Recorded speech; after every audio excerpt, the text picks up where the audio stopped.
बिस्मिल्लाहिर्रहमानिर्रहीम। अस्सलाम वालेकुम स्टूडेंट आज हम यूनिट नंबर 11 जो कि हमारे पास साउंड है उसको स्टडी करेंगे। तो सबसे पहले हम यहाँ पे देख लेते हैं कि स्पीड ऑफ साउंड जो है वो क्या चीज़ है। स्टूडेंट याद रहे साउंड हमेशा वाइब्रेटिंग बॉडी से जो है वो प्रोड्यूस होती है। याद रहे कि साउंड प्रोड्यूस होने के लिए या किसी भी मीडियम का किसी भी पार्टिकल का जो है वो या किसी भी ऑब्जेक्ट का जो है वो वाइब्रेट करना जरूरी होता है। फिर दूसरी बात ये कि साउंड के पास आउट होने के लिए मीडियम का होना जरूरी होता है। स्टूडेंट याद रहे कि जहाँ पे हमारे पास मीडियम नहीं होता वहाँ से साउंड कभी भी पास आउट नहीं हो सकती। लाइक वैक्यूम, अब वैक्यूम में से साउंड जो है वो पास आउट नहीं हो सकती क्योंकि वहाँ पे एयर मौजूद नहीं होती। अब स्पीड ऑफ साउंड, कुछ ऐसे हमारे पास मटीरियल है, कुछ ऐसे ऑब्जेक्ट्स है जिनके अंदर स्पीड ऑफ साउंड जो है वो वेरी कर जाती है। सबसे पहले हम यहाँ पे स्टूडेंट देखते हैं कि speed of sound in solid is about 15 times that in gases. के सॉलिड के अंदर जो स्पीड ऑफ साउंड होती है वो गैसेस की निस्बत 15 गुना जो है वो ज्यादा होती है। उसके बाद सेकंड पॉइंट को देखें, speed of sound in liquid is 5 times that in gases. Student याद है कि लिक्विड के अंदर जो स्पीड ऑफ साउंड है वो गैसेस की निस्बत जो है वो 5 गुना जो है वो ज्यादा होती है। अच्छा, अब स्टूडेंट अगर हम रूम टेम्परेचर के ऊपर, जिस रूम का टेम्परेचर हो 21 डिग्री सेंटीग्रेड जो कि नॉर्मल टेम्परेचर होता है, वहां पे speed of sound in air अगर हम कंसीडर करें तो वो जो है हमारे पास आ जाती है 340 मीटर पर सेकेंड। स्टूडेंट याद है स्पीड ऑफ साउंड का जो फैक्टर है ये टेम्परेचर और ह्यूमिडिटी मीन्स नमी इसके साथ चेंज हो जाता है। अक्सर आप सर्दियों के अंदर देखें आवाज़ का जो लेवल होता है वो ज़रा कम होता है। गर्मियों में जो है वो आवाज़ ज़्यादा दूर तक चली जाती है। उसकी वजह क्या होती है, टेम्परेचर ज़्यादा होता है और इन्वायरमेंट के अंदर ह्यूमिडिटी मीन नमी जो है वो कम होती है। इस वजह से गर्मियों में जो है वो आवाज़ ज़्यादा दूर तक जो है वो आसानी के साथ ट्रैवल कर सकती है। ठीक है, और जब ह्यूमिडिटी ज़्यादा होती है टेम्परेचर कम होता है तो आवाज़ जो है हमारे पास या साउंड जो है वो ज़्यादा दूर तक ट्रैवल नहीं कर सकती। तो स्टूडेंट स्पीड ऑफ साउंड जो है वो हम कौन से फार्मूले से जो है वो मेजर कर सकते हैं। याद है स्पीड ऑफ साउंड को हम v = f लैम्डा इस इक्वेशन के थ्रू जो है हम फाइंड आउट कर सकते हैं। अब स्टूडेंट यहाँ पे v क्या है, स्पीड, f क्या हमारे पास फ्रीक्वेंसी, लैम्डा क्या हमारे पास वेवलेंथ। तो अगर हमें फ्रीक्वेंसी और उसकी वेवलेंथ का पता हो तो हम उस मटेरियल के अंदर, उस सब्सटेंस के अंदर जो है स्पीड ऑफ साउंड जो है आसानी के साथ फाइंड आउट कर सकते हैं। तो हमें पता क्या चला है, सबसे ज्यादा student speed of sound solid के अंदर होती है, उसके बाद स्पीड ऑफ साउंड लिक्विड के अंदर होती है और सबसे लास्ट वन में थर्ड नंबर पे स्पीड ऑफ साउंड जो है वो एयर के अंदर होती है। ठीक है, अब चूंकि एयर के पार्टिकल्स जो है वो काफी डिस्टेंस के ऊपर होते हैं, इस वजह से वहां पे स्पीड ऑफ साउंड जो है वो कम होती है। सॉलिड के पार्टिकल एक दूसरे के बहुत ज्यादा करीब होते हैं, वहां पे स्पीड ऑफ साउंड जो है वो ज्यादा होती है। अच्छा, अब स्टूडेंट उसके बाद हम नेक्स्ट आर्टिकल की जानब चलते हैं, नॉइज पोल्यूशन। अब स्टूडेंट नॉइज पोल्यूशन कहते हैं किसको है? पोल्यूशन का मतलब क्या है कि डिस्टर्बिंग क्रिएट हो जाना, एनवायरनमेंट को पोल्यूट कर देना। किसकी वजह से? नॉइज की वजह से, मीन शोर की वजह से। अब नॉइज पोल्यूशन के अंदर कुछ फैक्टर्स हैं उनको हम डिस्कस कर लेते हैं। सबसे पहले म्यूजिकल साउंड की बात करते हैं। स्टूडेंट जहां पे कुछ साउंड हमारे पास अनप्लेजेंट होती है, कुछ प्लेजेंट होती है, मीन कुछ खुशगवार साउंड होती है, कुछ ना खुशगवार साउंड होती है।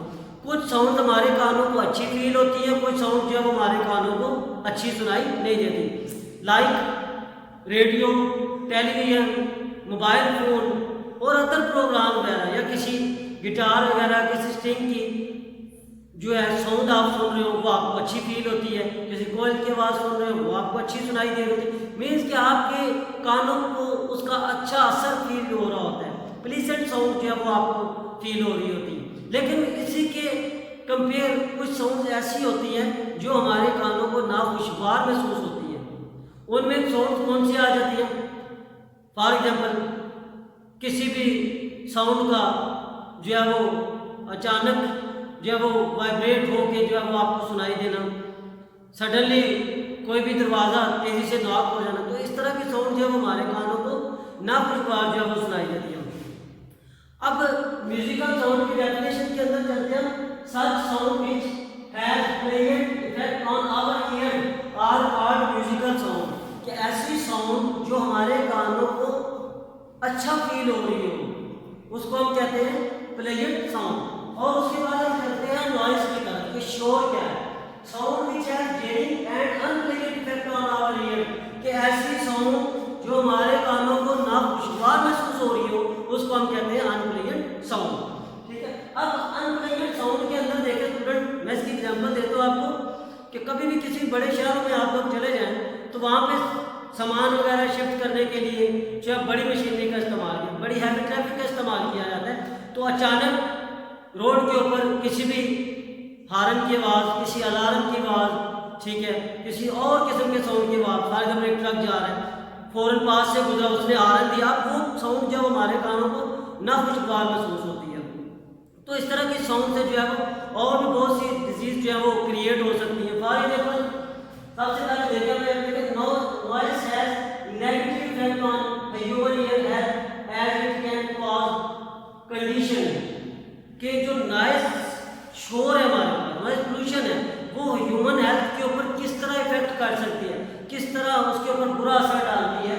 तो बहुत ज़्यादा एरियाज ऐसे जहाँ पे जो नॉइस का लेवल है बहुत ज़्यादा होता है। फॉर एग्जांपल लाहौर, कुछ बड़े सिटीज़ के नाम ले रहे तो लाहौर, इस्लामाबाद में चले जाओ, वहाँ पे ट्रैफिक बहुत ज़्यादा होती है। तो ट्रैफिक ज़्यादा होने की वजह से हर गाड़ी का शोर अलहदा से है, कोई किसी गाड़ी का किस अंदाज से शोर होता है, किसी का किस अंदाज से शोर होता है, तो सारे माहौल के अंदर जो है वो डिस्टर्बिंग क्रिएट हो रही है। तो जो लोग वहाँ पे रह रहे होते हैं वो डिफरेंट डिजीज का जो है वो शिकार हो जाते हैं। फॉर एग्जाम्पल एग्रेशन, गुस्से का शिकार हो जाता है, अक्सर उन लोगों को जो है वो गुस्सा आना शुरू हो जाता है।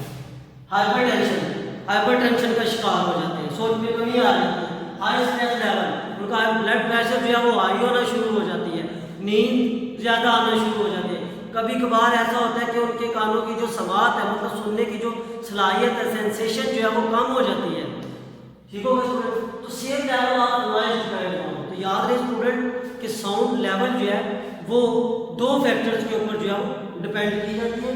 Level of the noise volume, second period of the exposure to the noise, कि जो शोर का दुरानिया वो कितना होता है हमारे पास। स्टूडेंट याद रहे कि जो नॉइज पोल्यूशन का लेवल है अक्सर बड़े शहरों के अंदर उसका लेवल जो है वो 85 टू 90 डेसिबल होता है। बड़े शहरों के अंदर जो शोर का दुरानिया है वो 85 से 90 डेसिबल तक होता है। तो स्टूडेंट ये सारे फैक्टर्स थे जिनसे मुख्तलिफ किस्म की बीमारियां लग सकती हैं हमें, वो कौन से थे? Noise pollution. नॉइज पोल्यूशन के थ्रू डिफरेंट बीमारियों का इंसान जो है वो शिकार हो सकता है। तो इसके लिए बेहतर प्रोसेस ये है कि हमें कुछ ऐसी मशीनरी का, कुछ ऐसे बैरियर्स का इस्तेमाल करना चाहिए कि जिससे साउंड जो है वो कम से कम हो सके, मीन कि उसका लेवल जो है वो कम हो सके। अक्सर लोग साउंड कम करने के लिए कुछ रिफ्लेक्टिव मटेरियल लगा दिए जाते हैं, कुछ जगहों पे रिफ्रैक्टिव मटेरियल लगा दिए जाते हैं, कुछ जगहों पे डिफ्लेक्शन मटेरियल लगा दिए जाते हैं, ताकि साउंड उनके साथ रिफ्लेक्ट होकर किसी और पॉइंट पे चली जाए। इसी तरह रिफ्लेक्ट के प्रोसेस में साउंड रिफ्लेक्ट हो जाती है, डिफ्लेक्ट के प्रोसेस के अंदर जो है वो साउंड किसी और वे में जो है वो चली जाती है। तो इस तरीके से स्टूडेंट जो है वो साउंड को हम या नॉइज पोल्यूशन को जो है वो कम से कम कर